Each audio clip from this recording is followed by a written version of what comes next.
satu habit yang mereka punya adalah konsisten. Betul.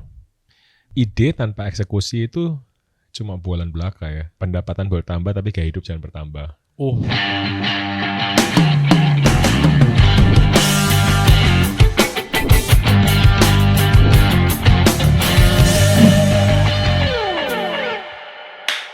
Fever, speak your mind.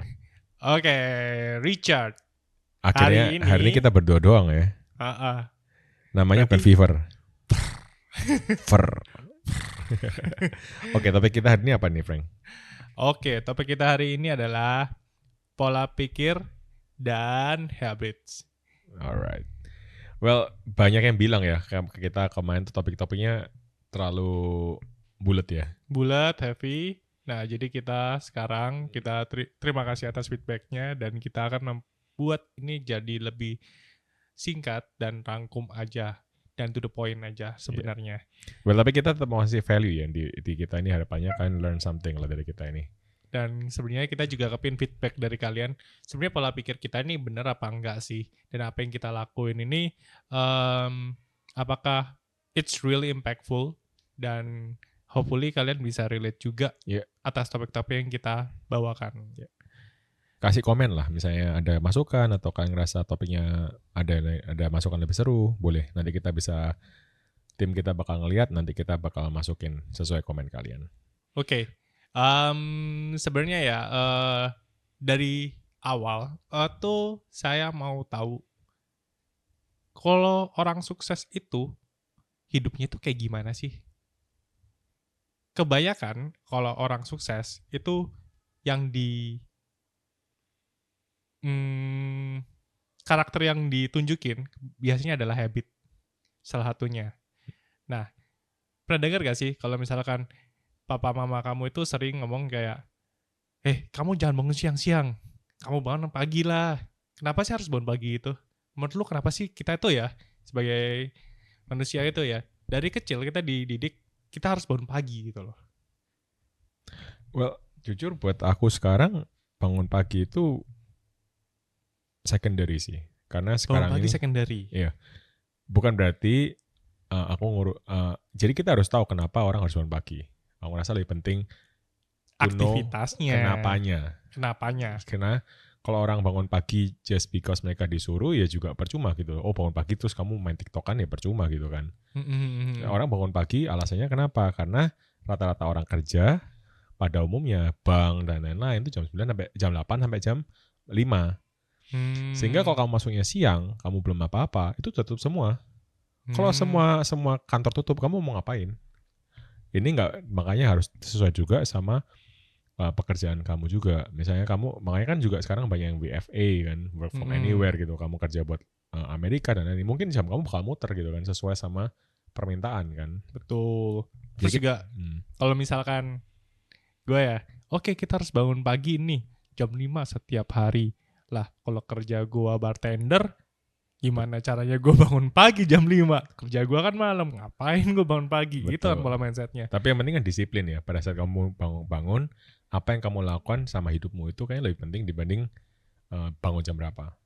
Berarti, dengan kata lain, sebenarnya yang mau diterapkan sama orang tua kita ke kita itu apa sih? Kedisiplinan ini dong. Betul.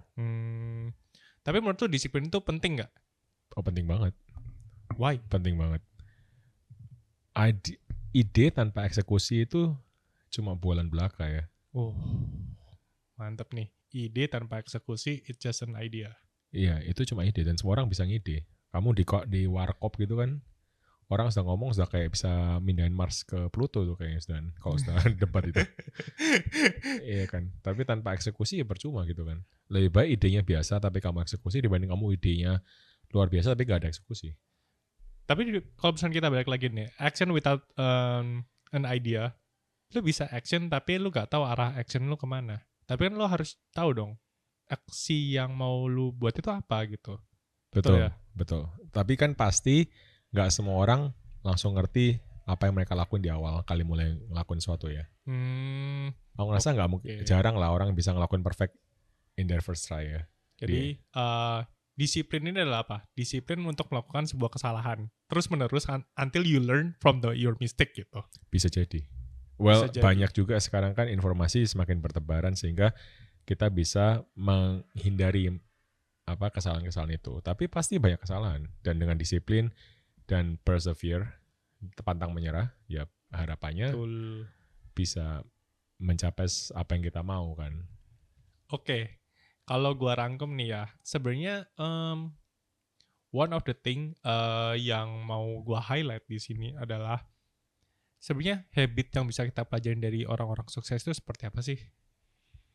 Menurut lu kayak what is your kayak top 3, top 5 habit yang rasanya setiap orang sukses tuh ada deh habit ini? Well, menurut pemahaman pribadi saya, Oke. Saya jujur bukan orang sukses juga ya. Ya masih belum sukses supaya bisa menjabatan ini ya. Tapi lu ada kayak mentor atau misalkan patokan orang, Warren Buffett atau siapa gitu yang katanya, menurut gua ini orang sukses dan lu pasti belajar dong. Ini dia suksesnya kenapa nih? Well, gitu. Ya contoh Warren Buffett ya, itu kita ngeliat punya disiplin dalam arti dia punya disiplin terhadap diri sendiri. Walaupun dia punya uang banyak, dia disiplin dengan spending dia. Dia masih pakai handphone jadul kan dan lain-lain. Mobilnya itu dia juga bukan mobil yang luar biasa. Dia punya kedisiplinan manage uang dia.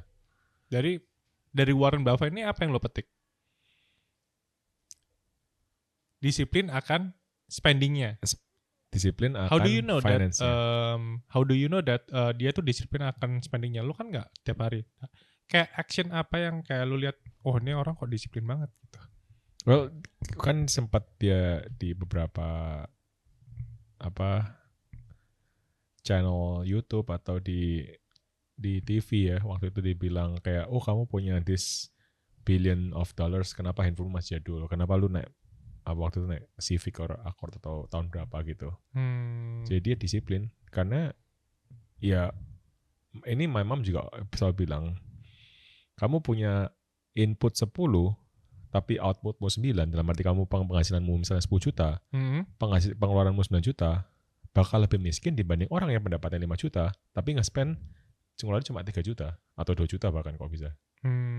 Kalau kamu terima 5 juta, keluarin 3 juta, kamu nyimpen 2 juta. Satunya, terima mungkin 10 juta, tapi dia ngeluarin 9 juta, dia cuma nyimpen 1 juta. Dengan finance management, mungkin compoundingnya bisa jauh dalam 2, 3, 4, 5 tahun. 1 juta kali 12 juta, itu 24 juta loh, Dan. Walaupun yang satu, berarti kan seenggak-enggaknya you know how the lifestyle goes kan. Misalkan kayak, lu punya income 10 juta, tapi lifestyle lu 9 juta, yang satu punya income 5 juta, tapi lifestyle-nya 3 juta. Menurut gue yang kayaan yang 2 juta ini dong, betul. Yang bisa saving 2 juta ini. Betul. Nice. Itu disiplin finance kan. Disiplin financially, bisa neken biaya hidup lah ya. Ya, karena banyak orang bilang pendapatan bertambah tapi gaya hidup jangan bertambah. Itu ya saya sangat agree sih kalau misalkan yang itu. Berarti secara disiplin itu lebih tepatnya disiplin financially. One of the kriteria orang sukses adalah disiplin financially. Betul. Terus yang gue lihat lagi ya Chat ya, lu sependapat sama gue atau enggak nih? Gue tuh lihat kalau misalkan orang sukses itu satu habit yang mereka punya adalah konsisten. Betul. Konsisten itu dia kalau misalkan udah set the goals A, dia consistently drive to achieve that goal A. Contoh, kalau misalkan salah satu yang content creator yang gue lihat ya, itu Timothy Ronald. Oke. Menurut gue dia orangnya sangat konsisten. Dan menurut gue dia cukup sukses dalam bidangnya. Nah, yang gue tepuk tangan itu adalah dia selalu nyiapin waktu untuk post konten setiap harinya. Dan itu nggak semua orang bisa lakuin. Tapi dengan bantuan Clippers dan segala macam tim, tapi untuk membuat tim segala macam ini kan susah ya. Dan gak semua orang juga bisa ngelakuin hal itu. Gitu. Ya. Menurut gue faktornya banyak ya. Nggak cuma, ya konsisten satu hal. Dulu orang bilang kerja harus keras. Sekarang kan kerja keras kerja pinter juga harus kerja keras. Kerja pinter doang kamu malas juga percuma kan. Kerja pinter kamu malas. Jadi dulu kerja keras cukup. Kamu punya ruko, kamu jaga sendiri, kamu bersihin rukonya rapi, kelihatan terang, kamu jaga sendiri bisa rame. Sekarang gitu sudah nggak rame bro. Kamu itu doang nggak cukup, kamu harus jaga, kamu harus mikirin sales, marketing, dan lain-lain. Pikirannya sudah nggak sesimpel dulu. Kerja keras toh itu nggak cukup. Jadi menurutku sih bukan kerja keras menjadi kerja pintar, tapi kerja keras harus ditambah kerja pintar. Kerja keras plus pintar. Iya. Tergantung tahap life ya, your life stage ya. Kok kamu sudah kaya kayak Timothy dan gengnya ya mungkin uangnya sudah muter sendiri ya. The compounding interest ya. Yeah. Gila. Menurut gue tepuk tangan sih, salut sih. Iya. Yeah. Terus menurut lu ya, habit selain satu nih. Kita batasin ke top 5 aja deh. Gak usah jauh-jauh. Rasanya menurut gue dengan 5 tindakan itu it can change your life forever dengan memiliki habit-habit seperti ini. 1, financial disiplin. Yang kedua adalah konsisten untuk melakukan suatu hal. Terus yang menurut gue yang ketiga itu adalah ambisi. Yes. Lu gak punya ambisi, lu bingung hidup lu mau ngapain. Betul. Nah, gue pernah dibilangin dulu sama orang ya. Dia bilang pentingnya punya mimpi besar ya. Dia bilang kalau kamu bermimpi mau bikin gedung 100 lantai, kemungkinan kamu gak jadi 100 lantai. Kemungkinan mungkin kamu jadinya 80-70 lantai. Tapi itu bakal lebih baik dibanding kamu yang bermimpi 10 lantai. Kemungkinan gak mungkin jadi 70 lantai. Jarang terjadi, lebih jarang terjadi jadi 70 lantai. I see. Ambisinya ada, cuman it's different kind of ambition. Iya, karena mimpi kamu 10 lantai, mimpi kamu 70 lantai itu action kamu pasti berubah karena mimpi kamu berbeda.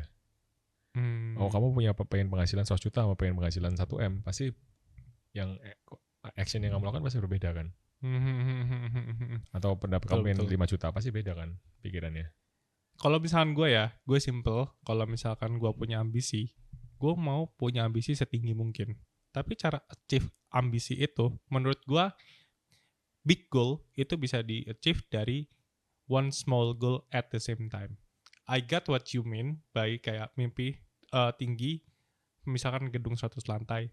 Tapi seenggaknya lu untuk ke 100 lantai, lu coba tuh small goal nih. Aduh, kalau misal mau bangun gedung 100 lantai, perlu apanya dulu nih? Misalkan cari kontraktornya yang sanggup segala macam. Seenggaknya you already built your foundation first. Betul. Tapi kan maksudnya gini, pada saat kamu bikin gedung 10 lantai, fondasi yang kamu bikin pasti beda sama fondasi 100 lantai. Oh, betul. Jadi the big scope of your big dream itu langsung scope-nya langsung beda. Iya. Yang kamu jenis fondasinya juga pasti beda, 10 lantai 100 lantai dong. Betul. Materialnya juga berbeda dong. I'm agreeing with you with this one. Terus nih, yang keempat ya, yang gua rada pro and con lah di sini ya. Please argue with me if I'm wrong. Ya. Menurut gua salah satu habit dari orang yang sukses itu overthinking. Jadi kamu merasa orang yang sukses tuh harus overthinking? Menurut gua orang yang sukses itu overthinking. Kenapa kamu mikir gitu? Itu menarik sih. Aku ngerasa di other side sih. Wah, ini kita ada di segmen. Kenapa kamu merasa orang sukses overthinking? Karena orang yang sukses itu always think, gue besok gue bisa jatuh nih. Worst case scenario gue apa? Dan dia selalu mikirin hal itu. Gue takut miskin, gue takut ini, gue takut ini. Segala every fear yang mereka takutin, mereka pikirin.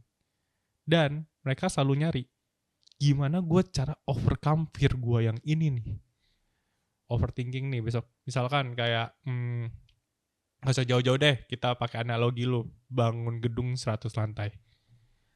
Andrit, gue mau bangun gedung 100 lantai, fondasi gue harus sebesar apa? Is it big enough? Fondasinya udah bagus nih. Wah, ini orang banyak kontraktor bilang, ini 100 lantai aman.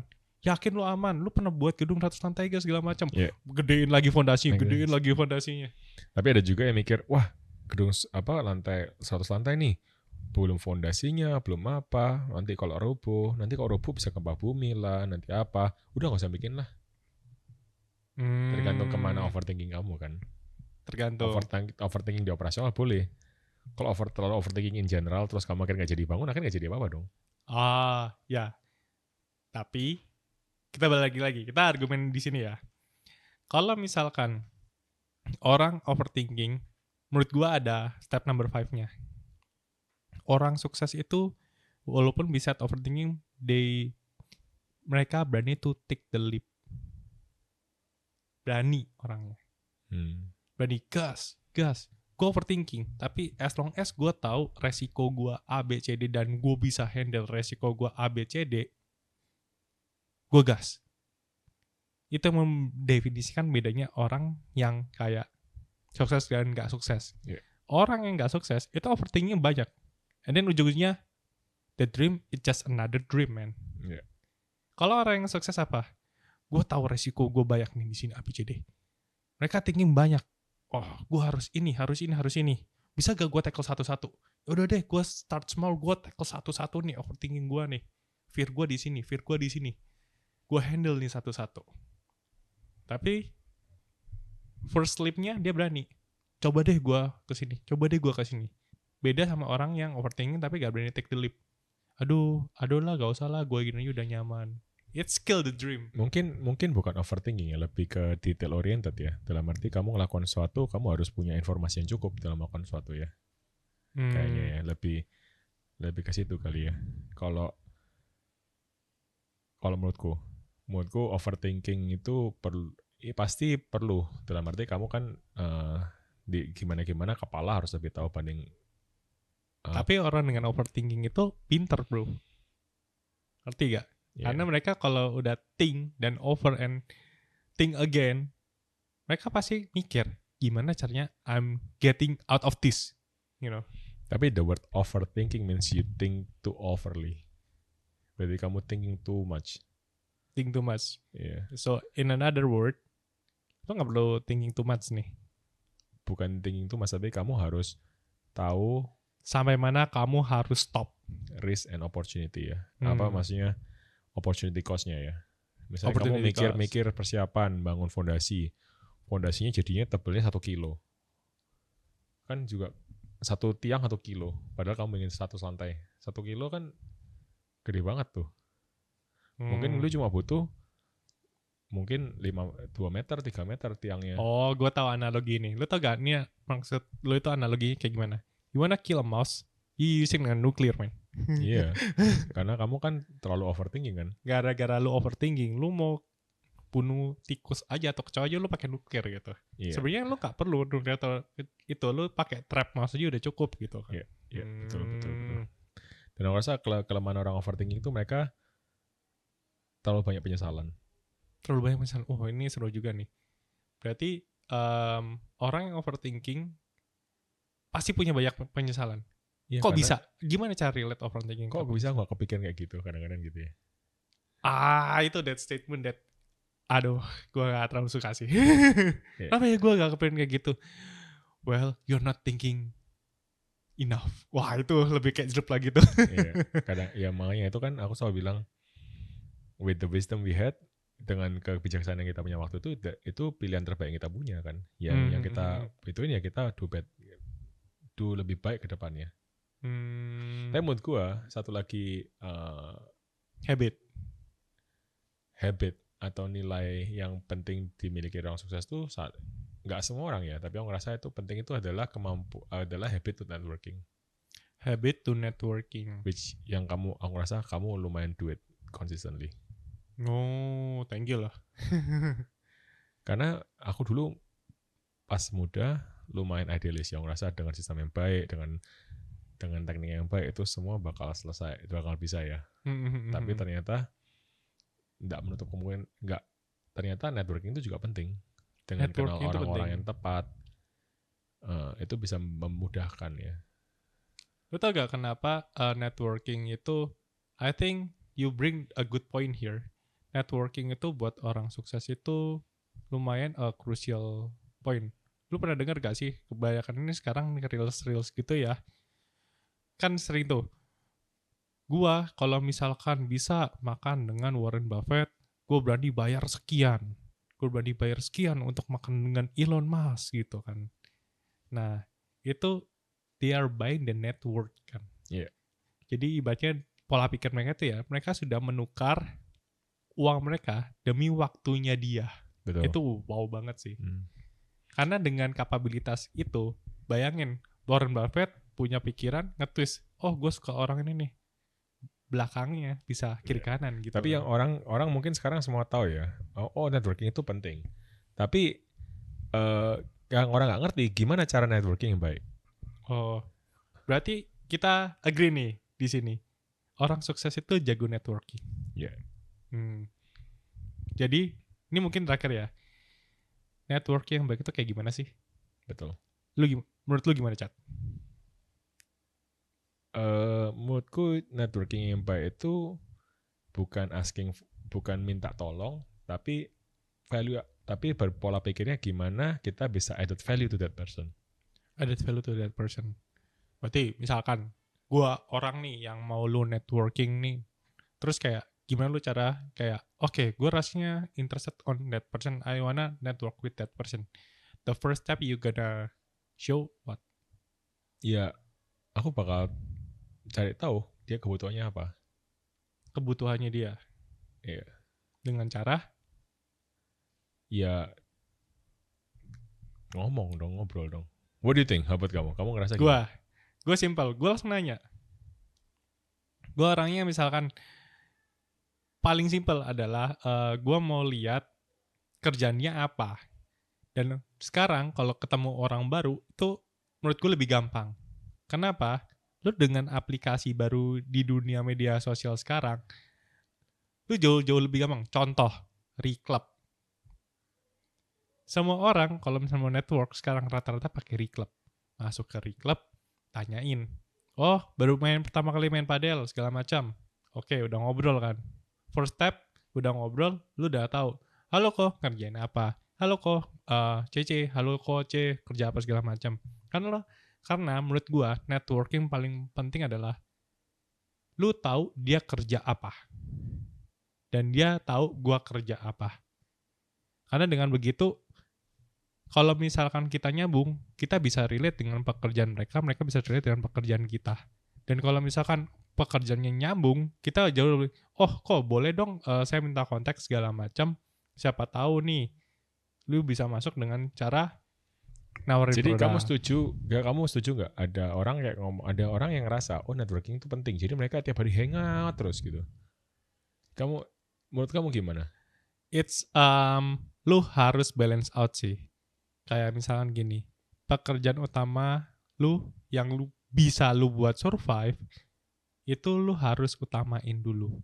Networking itu kalau misalkan lu butuh, gua harus nih cari cara untuk kesini, dan lu tahu orang itu ada di sana, lu tahu cari hobinya di mana atau apanya di mana, masuknya lewat sana. Itu menurut gua ya.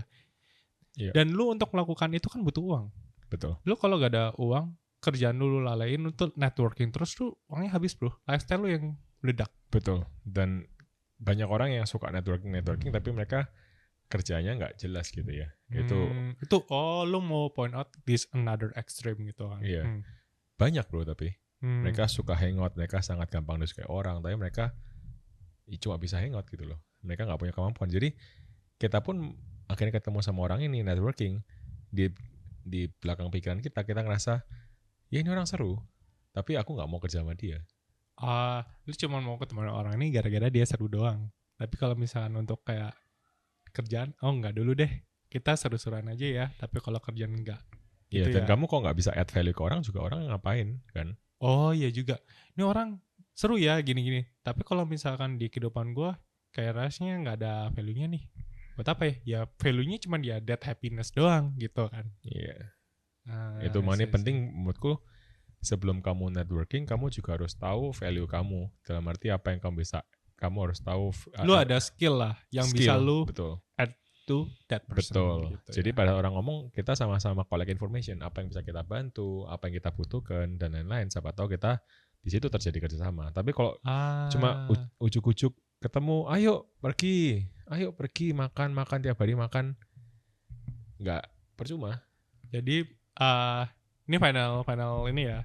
Jadi menurut lo networking, the best networking is you have the skill.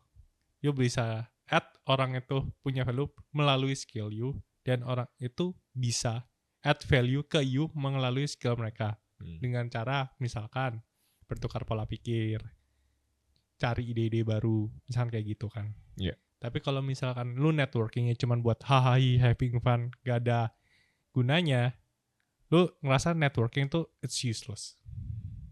Menurutku sih bukannya useless ya, tapi ada waktunya kamu buat having fun. Tapi kalau semua waktumu kamu buat having fun, ya buat apa? Buat apa? Gak ada gunanya juga, skill lu gak ke-upgrade. Karena gitu. kayak kamu bilang, having fun itu mahal, bro. Oh iya, of course, having fun itu mahal. Having fun itu mahal. Kamu ketemu sama teman, ya kecuali ketemu di warkop tiap hari ya. Cuma beli kopi 3.000 ya itu mungkin. Ya lu networkingnya dengan orang yang ya kan punya same value juga kan gak sih? Ya kalau 3.000 kan masih bisa tiap hari gitu, 3.000 kali 30, 90.000 mentok 100.000 kan.